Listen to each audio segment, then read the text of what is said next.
Baik, pemirsa, Anda masih di Damai Indonesiaku spesial Ramadan. Sebelum saya ke para jamaah yang hadir di sini, saya tadi ada satu pertanyaan dari Ibu Irza tadi yang masih belum menjawab. Mungkin Ustadz Asmar Lambu bisa menjawabnya tentang bagaimana bisa mengenalkan anak bahwa puasa bukan hanya sekedar menahan lapar dan dahaga saja, namun juga menahan perkataan-perkataan yang kurang baik dan juga sikap-sikap yang kurang baik.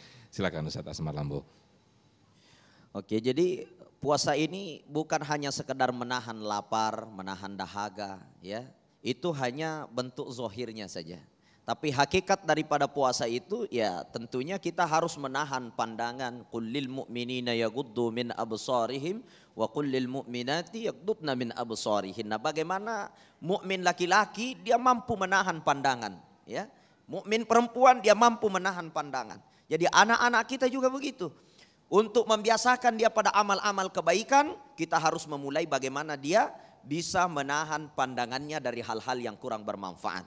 Ya, nah tentu di zaman sekarang kita bisa melihat bagaimana kondisi kita hari ini, semua kita sudah hidup dengan gadget, ya, handphone. Yang mana handphone kita ini ketika kita ingin belajar mungkin ilmu agama, pas kita buka, yang muncul dulu gambar-gambar yang kurang mendidik, ya. Makanya betul-betul perang aktif orang tua ini menjadi ujian besar bagi kita, ya, bagaimana betul-betul kita jadikan Ramadan itu spesial bagi kita, bermakna bagi kita. Mulai dari membiasakan anak-anak kita seperti kata guru kita tadi Habibur Rahman, bagaimana anak-anak kita ini kita biasakan amalan-amalan kebaikan. Insya Allah di luar Ramadan mereka juga akan melaksanakan amal-amal kebaikan. Bukan hanya dia menamatkan Al-Quran di bulan Ramadan, tapi di luar bulan Ramadan pun mereka akan membiasakan diri seperti halnya dengan bulan Ramadan. Kenapa? Karena kita membiasakan. Seperti halnya tadi dikatakan bangunkan anak-anak kita dengan sholat. Ada satu hadis dari Rasulullah, itu ada di dalam kitab Tanqihul Qaul. Ya, walaupun ini dikatakan oleh Imam Muhadditsin hadisnya dhaif, tapi Imam An-Nawawi mengatakan hadza hadisun hasan. Ini hadis hasan. Itu dikatakan dalam satu hadis itu addibu auladakum as-shalah. Ya, ajarkan anak-anakmu beradab dengan sholat. Ya, konsep ini sangat dalam. Anak-anak kita dibangunkan sholat. Bangunkan sholat, jangan bangunkan perkara dunia terus. Bangun nak, itu mobil belum dicuci. Bangun nak, itu ayam belum makan. Bangun nak, pergi sekolah. Ini muskil, ini masalah. Sebaiknya kita bangunkan anak-anak kita. Nak, bangun sholat. Sholat lail, mungkin sholat tahajud, atau mungkin sudah masuk waktu subuh. Nak, bangun sholat subuh. Begitupun ketika kita telepon anak kita. Nak, jangan tanya berapa nilaimu di sekolah. Nak, bagaimana hasil ujianmu. Nak, bagaimana makanmu. Nak, bagaimana kesehatanmu. Yang paling awal kita tanyakan, nak, bagaimana sholatmu. Nak, sudah sholat subuh enggak? Nak, sudah sholat duhur enggak? Kenapa? Kalau ini terbiasa kita bangunkan anak-anak kita menjadi awal adalah sholat, maka insya Allah akhlaknya juga akan terbentuk dengan baik. Itu sangat terjadi dalam kehidupan kita. Ya? Seperti halnya kita bangunkan, nak, bangun itu ayam belum makan, nak, itu cangkul menunggu. Biasanya anak-anak seperti ini ketika orang tuanya sudah tua, lemah lapuk, ya, dia sudah sakit, anaknya 3 semua pada bertengkar. Orang tua masih sakit. Anak yang pertama bilang, itu ayah sudah sakit, rumah saya punya. Ya. Anak kedua bilang, oke, kau ambil rumahnya, saya ambil tanahnya. Anak ketiga bilang semua aset bapak punya saya, ambil rumah, ambil mobil, tapi semua tanah-tanah di luar saya punya. Orang tua masih sakit, tidak ada yang ngurusin orang tuanya. Semuanya bertengkar dengan harta-harta orang tuanya. Kenapa? Kita sendiri orang tua yang memulai tidak pernah membangunkan anak kita dengan sholat, tapi selalu membangunkan dengan perkara dunia. Akhirnya yang terbentuk adalah pikiran-pikiran dunia. Makanya addibu auladakum as-shalah, ajarkan berada anak-anakmu dengan sholat. Memulai dari mana? Sholat terbanyak kita lakukan paling banyak di bulan Ramadan. Ada tarawih, tidak ada di luar daripada bulan suci Ramadan. Maka bangunkan anak-anak kita sholat. Insya Allah akan terbentuk watak-watak yang baik. Itu adalah salah satu rahasia bagaimana kita menghidupkan Ramadan. Bukan hanya sekedar seremoni menahan lapar, menahan dahaga, tapi memulai dari bagaimana kita menghidupkan anak-anak kita dengan perkara ibadah, terutama menjaga sholatnya pada bulan suci Ramadan. Masya Allah, luar biasa sekali. Saya ke Bapak Hasan, nanti insya Allah akan dijawab oleh Kang Abik. Silakan Bapak Hasan yang sudah siap dengan pertanyaannya. Baik, boleh diturunkan maskernya biar lebih jelas suaranya Pak Hasan. Terima kasih. Bismillahirrahmanirrahim. Assalamualaikum warahmatullahi wabarakatuh. Terima kasih atas pencerahan yang telah disampaikan dan kami mohon diberikan tambahan penjelasan misalnya mengenai bagaimana menanamkan nilai-nilai kejujuran dan syukur pada anak. Terima kasih. Assalamualaikum warahmatullahi wabarakatuh. Waalaikumsalam warahmatullahi wabarakatuh. Silakan Kang Abik. Bismillah. Menanamkan nilai kejujuran juga sekaligus kesyukuran. Ada cerita.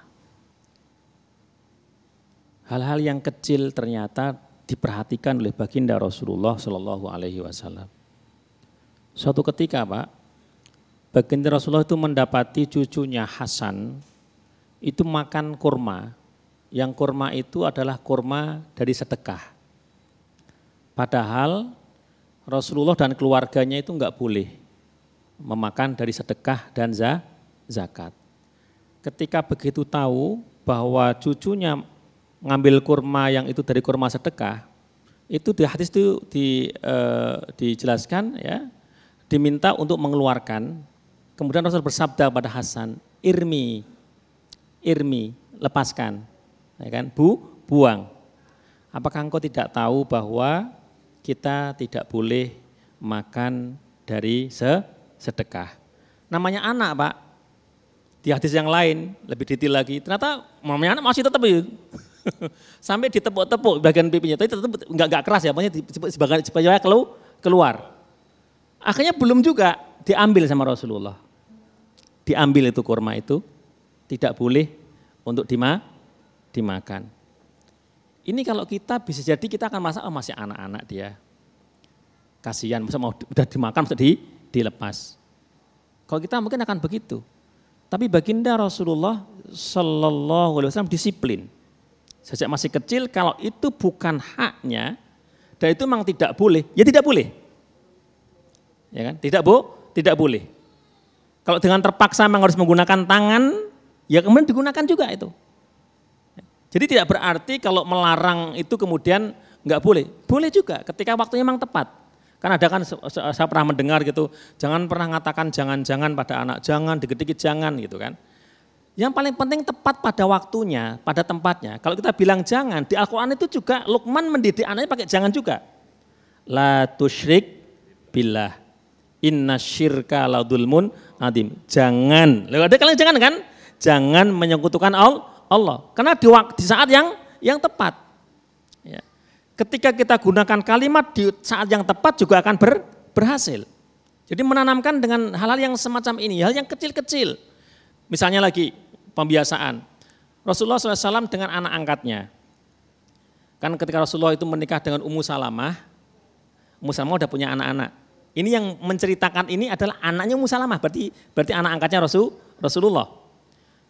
Saat itu Rasulullah itu makan bersama dengan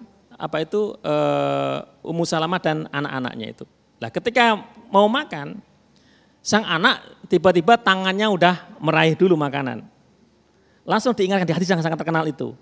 Rasul kemudian mengingatkan anaknya itu, ya ghulam, samillah, wakul biyaminik, wakul mimma yalik. Ya ghulam, wahai anakku sayang, samillah, kalau makan sebut nama Allah. Ya. Wakul biyaminik, makanlah dengan tangan kananmu. Wakul mimma yalik, makan yang dekat dengan kamu, jangan kemudian sono tangannya ke sono kanan. Itu udah etika. Supaya orang enggak rakus juga. Udah, yang dekat kamu itu dimakan. Yang ada di dekat ya, kamu. Kemudian apa kalimat yang diucapkan oleh perawi hadis ini yaitu anak itu? Dia mengatakan hadza ti'matu ba'di. Inilah kemudian cara makanku setelah diingatkan oleh Rasulullah SAW. Sejak itu cara makannya adalah seperti yang diingatkan oleh baginda Rasulullah SAW. Yaitu makan dengan menyebut nama Allah. Dengan tangan kanan. Makan yang ada di dekatnya. Ini hal yang kecil. Jadi di Ramadan ini momen yang sangat indah sekali, kita punya momen bersama dengan anak-anak, dan sekali lagi anak-anak sudah siap Pak untuk menerima dari kita sebagai orang tua. Karena lingkungan mendukung, di masjid semua anak-anak juga pengennya ibadah, di sekolah pun juga para ibu guru juga ini saatnya kita menanamkan kepada anak-anak kita.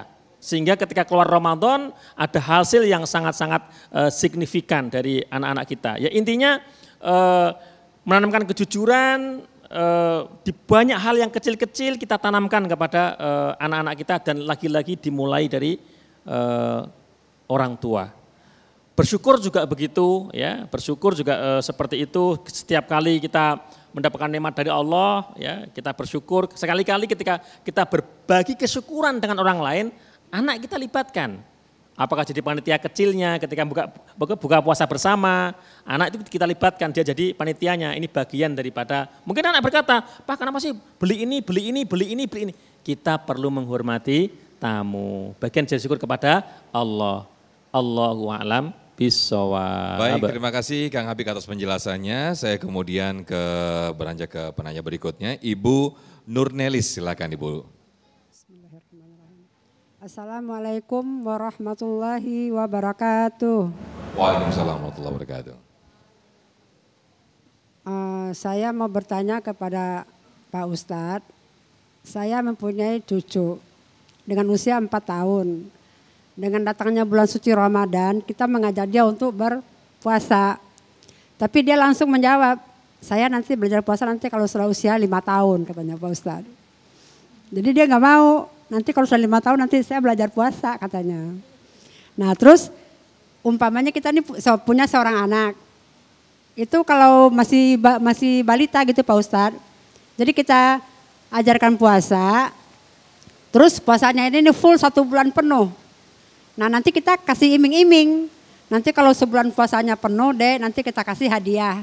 Apa itu boleh Pak Ustadz? Baik. Terima kasih. Assalamualaikum warahmatullahi wabarakatuh. Waalaikumsalam, terima kasih Ibu Nurnelis. Ustadz Asmar Lobo mungkin bisa menjawab, silakan Ustadz. Ya pertanyaannya bagus sekali, punya cucu ya. Cucunya nih disuruhin puasa ya. Dia bilang saya nanti puasanya di umur 5 tahun. Ya jadi tentunya kalau anak kita seperti itu kita harus memberikan rasa cinta untuk memperbaiki dirinya tanpa menunggu waktu yang panjang. Nah, tentu kita banyak mengingatkan bahwa hidup ini tidak selamanya. Bisa saja orang tua meninggal, masih muda meninggal. Maka dari saat ini kita harus memperbaiki diri karena kita tidak mengetahui apakah hari esok kita masih bisa terbangun setelah kita tidur. Maka ketika kita memberikan wejangan-wejangan seperti itu, di samping itu kita seimbangkan dengan memberikan motivasi. Bahwa kalau kita puasa itu akan memberikan efek sehat, otak kita semakin jernih. Itu ya kita berikanlah wejangan-wejangan yang baik agar tertanam rasa cinta untuk berpuasa pada Ramadan itu. Ya saya kira seperti itu, tanpa menunggu waktu Ramadan tahun yang akan datang seperti itu. Baik, untuk tadi yang kedua, pertanyaan kedua memberikan hadiah atau iming-iming ketika anak itu berhasil puasa sampai full. Ini bagaimana nih Kang Habib? Apakah diperbolehkan seperti itu sebetulnya Kang Habib? Itu diperbolehkan Bu, bahkan memang ibu harus pinter-pinter memang. Supaya anak ini menujunya ke kebaikan terus. Memang kadang-kadang anak itu perlu dikasih semacam reward ya, kasih hadiah. Yang bisa jadi memang masih namanya anak-anak ya. Jadi ketika dia mau menyelesaikan puasanya, pertama kali yang dilihat hadiahnya itu dulu. Enggak apa-apa. Yang penting dia terbiasa dulu. Jadi kita harus memahami yang disampaikan Rasulullah. Yassiru wala tu'assiru wabashiru wala tunaffiru. Yassiru permudah.